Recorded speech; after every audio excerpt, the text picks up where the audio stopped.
Rishton Navoiy kottej ko'chasidan ikkita kottej qo'yapmiz. Birinchisini obzori ketadi, ikkinchisi keyingi videoda chiqadi. Obuna bo'lishingizdan chiqmasin. Hammaga jo'natib yuboringlar. Rosa ham zo'r xonasiga, rosa ham chiroyli pulga chiqyapti. Navoiy kottej ko'chasidan ko'rsatyapmiz.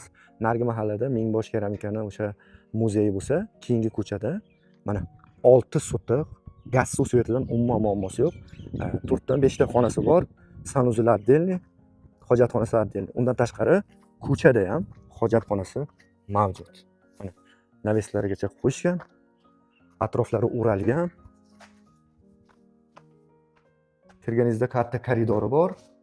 Bitta xonasi, avdan ko'chaga chiqib ketasiz hovliga, ya'ni bu tomonda katta yana bitta xonasi, bu yerdan ham chiqib ketsangiz bo'ladi.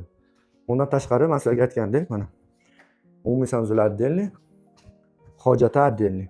Yana bitta ko'chaga qaragan, o'sha mahallaga qaragan xonasi bor spalniga. Remonttalab, remontini qilib olasiz, xudo xolasa o'zingizni didingizga moslab. Bitta katta mana mehmonxonasi mavjud. Bu joyda narxiga kelsak, xudo xolasa $46,000 deyishyapti. Oz-moz bizni kanaldan kelsanglar tushib berishadi. Rostini aytish kerak, egasini aytish bo'yicha 48,000 qilishgan ekan, bermagan. Sabab variant ekan. O'shaning uchun puli borlarga, naq olaman deganlarga 46,000 tushib berishadi bizni kanaldan kelsanglar. Obuna bo'lib qolinglar. Xudo xolasa YouTube kanaliga kirib ko'rsanglar, opshi videosini qo'yganman.